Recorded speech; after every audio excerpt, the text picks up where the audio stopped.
رب ہیں کون، ان کی قدرت کیا ہے، ان کی قوت کیا ہے۔ ابھی ہم آئے تھے تو ایک مولانا صاحب جو اسکولوں میں چل رہا ہے اس کی کچھ جھلکی آپ کے سامنے رکھ رہے تھے۔ ہر شرک سکھایا جا رہا ہے، اسکول کی طرف سے لازم نہیں ہے، لیکن ٹیچر ٹرینڈ ہیں، وہ اپنی طرف سے رضاکارانہ طور پر آنے والے ہر بچے میں شرک کا زہر گھولنے کا کام کر رہے ہیں۔ ان کو اسکول میں ٹریننگ نہیں دی گئی ہے، ان کو بی ایڈ میں ٹریننگ نہیں دی گئی ہے، ان کو آر ایس ایس کے اپنے درسگاہوں میں ٹریننگ دی گئی ہے۔ وہ اس ٹریننگ کے مطابق ان بچوں کو چاہے کسی مذہب کے آئیں سب کو مشرک بنانے کا کام کر رہے ہیں۔ اور ہمارے گھر میں توحید سکھانے کا کام نہیں ہو رہا ہے، ہمارے مکتب میں بھی قرآن پڑھایا جا رہا، توحید نہیں سکھائی جا رہی ہے۔ توحید کیا ہے؟ آج اسکول جانے والے بچے کو ہنومان کی شکتی تو معلوم ہو سکتی ہے، لیکن پاک پروردگار کی قدرت کا پتہ نہیں ہوتا ہے۔ ایسا کیوں ہوتا ہے؟ وہ تو سکھا رہی ہے ٹیچر، یہ اماں نہیں سکھا رہی ہے، اور مکتب میں بھی نہیں سکھایا جا رہا ہے کہ اللہ کتنی بڑی قدرت والے ہیں۔ ایک بچے نے مجھ سے کہا سب سے بڑی طاقت تو ہنومان کی ہے۔ ہم نے کہا کیوں؟ تو کہا آپ دیکھتے نہیں وہ ہتھیلی میں پہاڑ لے کے ہوا میں اڑ کے جاتا ہے۔ تو ہم نے کہا کہ بیٹا تم کو اتنا ہی معلوم ہے، اس کے آگے بھی تو کچھ جانو۔ اللہ کی قدرت ان سے بھی زیادہ ہے، اس لیے کہ اس کو بھی اللہ نے پیدا کیا، اور اس پہاڑ کو بھی اللہ نے پیدا کیا، اور اس کو لے کے جانے کی قوت کو بھی اللہ نے پیدا کیا۔ اور خود اللہ کی قدرت یہ ہے ما قدر اللہ حق قدری والارض جميعا قبضته يوم القیامہ والسماوات مطویات بیمینی۔ تقابل کر کے دیکھو تو بھی اللہ بڑا ہے، اگرچہ کہ یہ سب زیب داستان ہیں، حقیقتیں کچھ نہیں ہیں، لیکن اگر مانتے ہیں کوئی لوگ تو اس سے بھی تقابل کر کے دکھاؤ کہ اللہ اس سے بھی عظیم ہے، اس سے بھی زیادہ قدرت والا ہے۔ کون سکھائے گا؟ اماں کو دین نہیں معلوم، ابا کو دین نہیں معلوم، دادی کو خالی گالیاں دینے آتا، نانی کو جھگڑے کرنا آتا، گھر میں روز اماں بابا کے لڑائیاں، گھر میں کوئی سکون نہیں۔ یہ بچے کہاں پل رہے ہیں؟ یتیم یسیر بچوں کی طرح مسلمانوں کے بچے پرورش پا رہے ہیں، جن کے سب ہوتے ہوئے بھی کوئی نہیں ہے، ان کا کوئی خیر خواہ نہیں، کوئی ہمدرد نہیں، اور صبح سے شام تک اسکول میں مسلم دشمن، اسلام دشمن ذہنیتوں کے زیر سایہ پروان چڑھ رہے ہیں۔ ان بچوں کا کل کیا ہوگا؟ اس لیے مکتب کی اہمیت اس دور میں اہل اللہ کی نظر میں ہر دینی تحریک سے زیادہ ہے۔ جتنی دینی تحریکیں چل رہی ہیں سب اپنی جگہ ضروری صحیح، لیکن ان سب سے زیادہ ضرورت مکتب کی ہے۔ بہترین مکتب، مؤثر مکتب، مومن بنانے والا مکتب، عاشق مصطفیٰ بنانے والا مکتب، عظمت قرآن سکھانے والا مکتب، یہ رسمی مکتب نہیں۔ جس چیز کے لیے مکتب ہے وہ مکتب قائم ہونا اور یہ کام ہونا، پھر یہ بچہ دنیا کی کوئی طاقت سے ٹکرائے گا تو ٹکرائے گا مگر ٹوٹے گا نہیں۔ اس کا عقیدہ کبھی خراب نہیں ہو سکتا۔ جب بچپن میں عقیدہ بن جائے گا عمر بھر یہ عقیدہ چلے گا۔ اس کے لیے بڑی اہمیت ہے، بہت زیادہ ضرورت ہے۔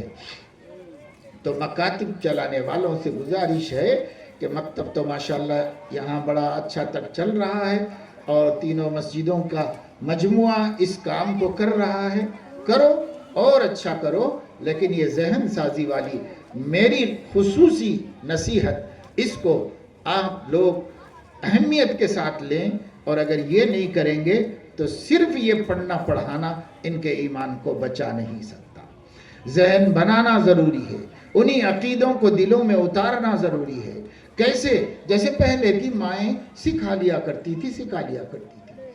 ایک بات مثال کے طور پر دیتا ہوں کہ ایک مرتبہ حضرت مولانا عمر صاحب پالن پوری رحمت اللہ علیہ بچے تھے، بچپنے میں مدرسے سے آئے، گھر میں آتے آتے پڑوس میں کسی غیر مسلم کا گھر بک گیا تھا، تو انہوں نے اپنی ماں کو خبر دی کہ امی وہ ایک سندھی کا مکان تھا نا، اس کا مالک سندھی تھا، وہ مکان بک گیا۔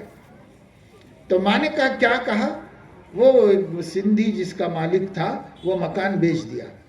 کہا اچھا، مالک سندھی ہوتا ہے، انسان ہوتا ہے، بندہ ہوتا ہے، مالک تو اللہ تعالیٰ ہوتا ہے۔ ان کی ماں کوئی عالمہ فاضلہ نہیں تھی، دیہات کی خاتون تھی۔